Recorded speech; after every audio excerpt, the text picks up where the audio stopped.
Hello বন্ধুরা, good morning সবাইকে। তোমরা কেমন আছো? আশা করি তোমরা সবাই খুব ভালো আছো আর নিশ্চয়ই অপেক্ষা করে বসে আছো রোশনাইয়ের রিভিউ পাওয়ার জন্যে।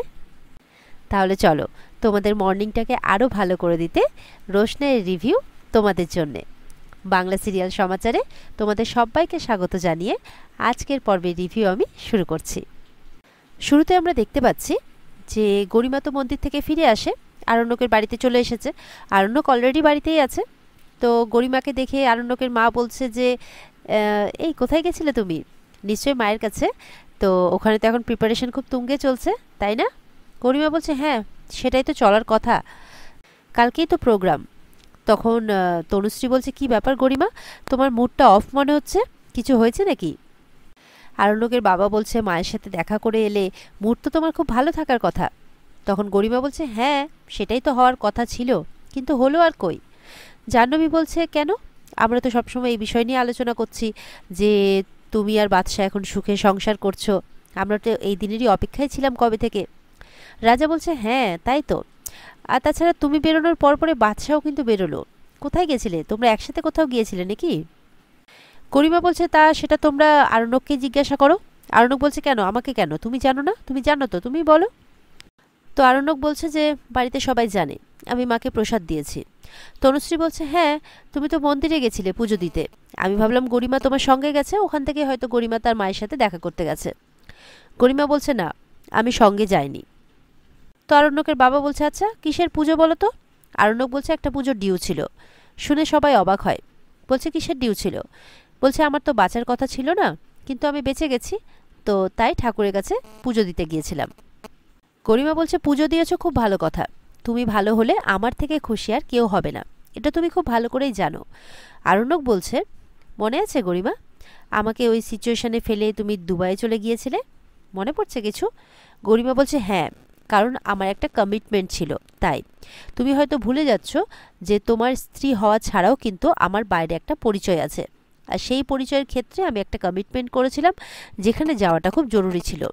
আরণ্যক বলছে ফান্ডটা মনে হয় রিফান্ড করে দিলে ব্যাপারটাকে সামলানো যেত, তাই না? কারণ এখানে ব্যাপারটা যথেষ্ট সিরিয়াস ছিল, সিরিয়াস না হলে কোনো ব্যাপার হতো না। তখন গরিমা বলছে হ্যাঁ, আমি থেকে যেতে পারতাম, কিন্তু এখানে তো আরেকজন ছিল, তুমি হয়তো ভুলে গেছো তার কথা, সে ছিল বলে আমি চলে গিয়েছিলাম। তখন বলছে ছাড়ো, যে মেয়েটা মারা গেছে, যে আর বেঁচে নেই, তার ব্যাপারে কথা বলে কোনো লাভ নেই। তো আরণ্যকের বাবা বলছে ঠিক আছে, এখন ওসব চ্যাপ্টার বাদ দাও। এদিকে গরিমা বলছে তুমি তো একা ছিলে না। তখন আরণ্যকের বাড়ির লোক বলছে কেন, কে ছিল? আমাদের চেনা কেউ ছিল? গরিমা বলছে না, আমাদের চেনা কেউ ছিল না, ওখানে নয়নতারা ছিল। তারপরে পুজো হয়ে যাওয়ার পর আবার নয়নতারাকে লিফটও দিতে গিয়েছিল তোমার ছেলে। আমি যত ভাবছি যে এই সমস্ত ব্যাপারে জড়াবো না, তত বেশি করে যেন জড়িয়ে পড়ছি। আরণ্যককেও বলছে কেন তুমি বারবার করে একই ব্যাপারে জড়িয়ে পড়ছো? তুমি কি ভুলে গেছো যে রোশনাইয়ের ব্যাপারেও তুমি এইভাবেই জড়িয়ে পড়ছিলে? তারপর কত সমস্যার সম্মুখীন হতে হয়েছিল তোমাকে, আমি চাই না যে এই বেলাতেও তোমাকে তাই হতে হোক, হাজার হোক ও রোশনাইয়ের কাজিন সিস্টার। তখন আরণ্যক বলছে তাহলে সেই হিসেবে তো তুমিও কাজিন সিস্টার হও, তোমার থেকেও আমার দূরে থাকা উচিত। বলে আরণ্যকের বাবা বলছে তুমি কার সাথে কার তুলনা করছো? গরিমা বলছে হ্যাঁ, আমি কাজিন, কিন্তু আমার সাথে তোমার পরিচয়টা আগে ছিল, তুমি হয়তো সেটা ভুলে গেছো। গরিমা বলছে আমার মা তো খুব রেগে আছে গুরুজির উপরে, গুরুজির এই সমস্ত কাণ্ড কারখানার ব্যাপারে, তিনি তো নাকি এসব জানতেনই না। আরণ্যক বলছে ও আচ্ছা আচ্ছা, তিনি জানতেন না। আচ্ছা চলো, সেটা তো নয় সময় সাপেক্ষে প্রমাণিত হবে, যতক্ষণ প্রমাণ না হয় ততক্ষণ কিছু বলা যাবে না। আমি অত কারো ফ্যামিলি ম্যাটারের মধ্যে ঢুকতে চাই না।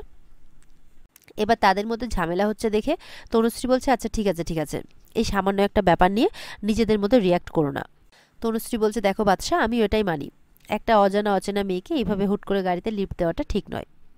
আরণ্যককে বলছে রাজা তুই তো আগে এরকম করতিস না। আরণ্যক বলছে হ্যাঁ, যত দিন যাচ্ছে তত স্বভাব আমার খারাপ হচ্ছে, এখন আমি রাস্তাঘাটে যে কোনো মেয়েকে দেখলে লিফট দিয়ে দেবো।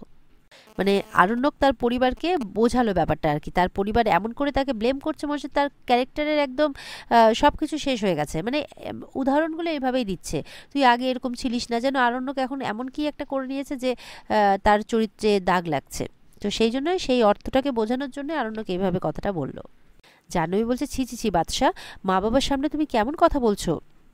তখন বলছে, আরে মেম সাহেব, মা বাবার সামনে আমার চরিত্র নিয়ে এত খোলামেলা আলোচনা হতে পারে, আর আমি এই ব্যাপারটা বললেই দোষ? আরণ্যক বলছে, আমি একটা জিনিস বুঝতে পারছি না যে যেই কথাটা অনেক আগেই শেষ হয়ে গেছে সেই কথাটাকে এখনো পর্যন্ত গরিমা কেন ক্যারি ফরওয়ার্ড করছে, আমি তো সেটাই বুঝতে পারছি না।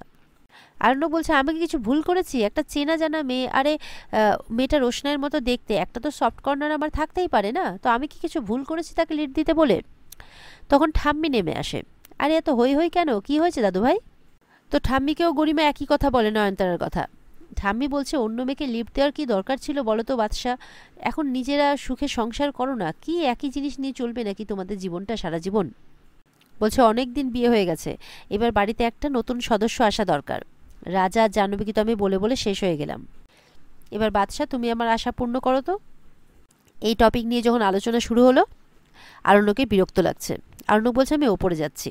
তখন আরণ্যকের বাবা আরণ্যককে ডেকে বলছে, গরিমা তোমার জীবনের লক্ষ্মী, সারা জীবন এটা মনে রেখো, ওকে কষ্ট দিও না, ওকে কষ্ট দিলে সবচেয়ে বেশি কষ্ট তুমি পাবে। বলছে, বাবা, গরিমাকে কষ্ট দেওয়ার অধিকার আমার নেই, আর ক্ষমতাও আমার নেই। এবার গরিমা যদি নিজে থেকে কষ্ট পেয়ে থাকে আমার কোনো ব্যবহারে, তো আমার তো কিছু করার নেই না। একটা মেয়ে যার সাথে আমার রাস্তায় দেখা হলো, আমি জাস্ট তাকে বললাম যে চলো, ভদ্রতার খাতিরে আমি পৌঁছে দিচ্ছি। খুব ভুল করেছি কি? গরিমা বলছে, হ্যাঁ ভুল তো করেইছো।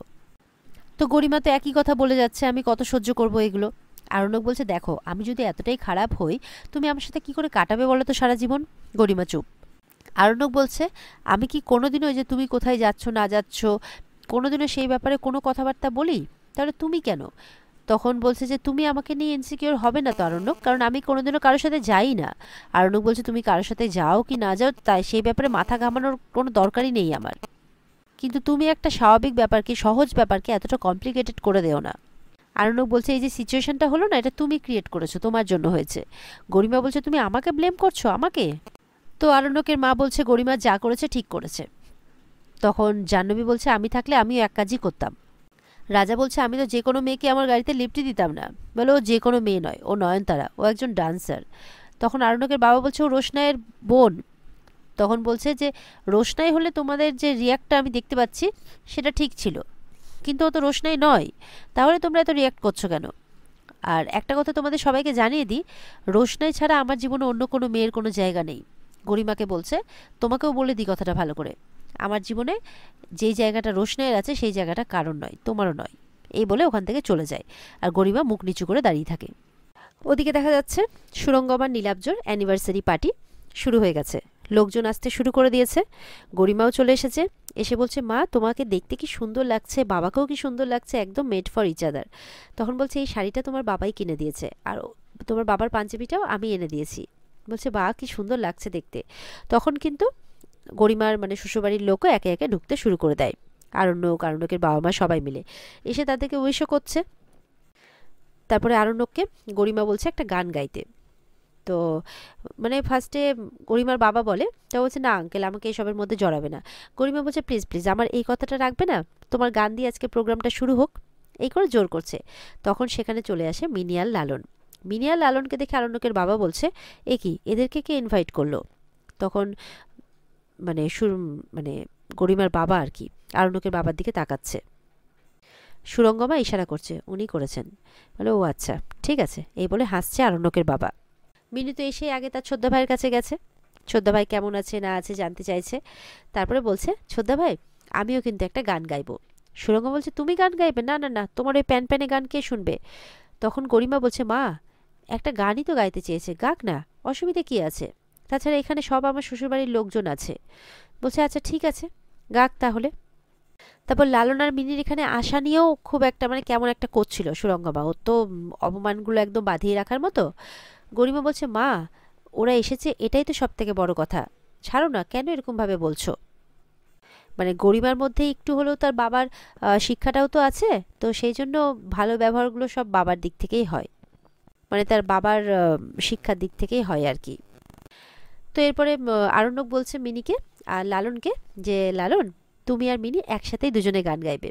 লালন বলছে, না না, আমাকে এর মধ্যে জড়াবেন না। বলে, না, একসাথে অবশ্যই গান গাইতে হবে। এরপরে সুরঙ্গমা বলছে, কেমন আছো লালন? আমি তো আরও জনকে বলেছিলাম, তারা আসেনি? বলে, না তারা আসেনি, মিনি জোর করছিল তাই এলাম। বলে না হলে কি আসতে না?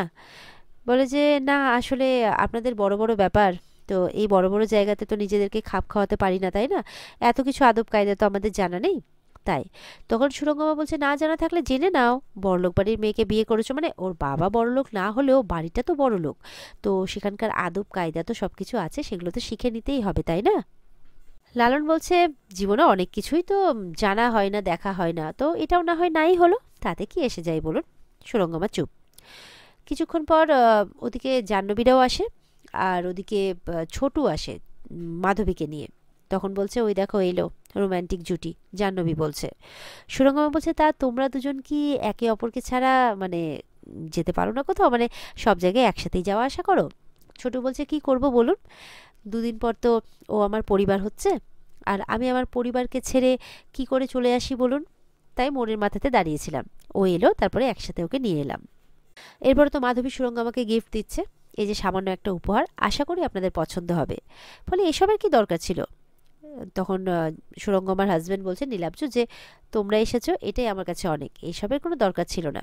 সুরঙ্গ আমার গিফটটাকে খুব ভালো করে দেখছে, বলছে যে তোমাদের কাছ থেকে আমি এটা এক্সপেক্ট করিনি।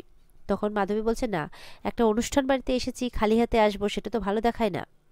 তো বলছে যে সুরঙ্গমা বক্সটাই খুব ভালো করে দেখছে, বলছে পারফিউম আছে, ইউজ করবেন? সুরঙ্গমা বলছে না না না, পারফিউম আমি স্পেসিফিক কিছু ব্র্যান্ড ছাড়া অ্যাকচুয়ালি ইউজ করি না, তবে নীলাব্জ করবে। নীলাব্জ বলছে হ্যাঁ অবশ্যই, আমি তো করবই। মাধবী বলছে করবেন, হয়তো ভালো লাগবে আপনারও, সুরঙ্গমাকে বলছে। এদিকে মিনি আরণ্যককে বলছে আচ্ছা ছোদ্দা ভাই, ওই রোশনাইয়ের মতো দেখতে মেয়েটা আসবে না?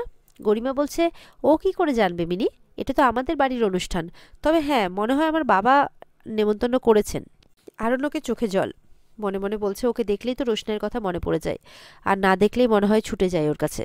বলছে আমার আর এই টানাপোড়েন ভালো লাগছে না, হে ঈশ্বর তুমি আমাকে মাফ করে দাও, আমি আর পারছি না।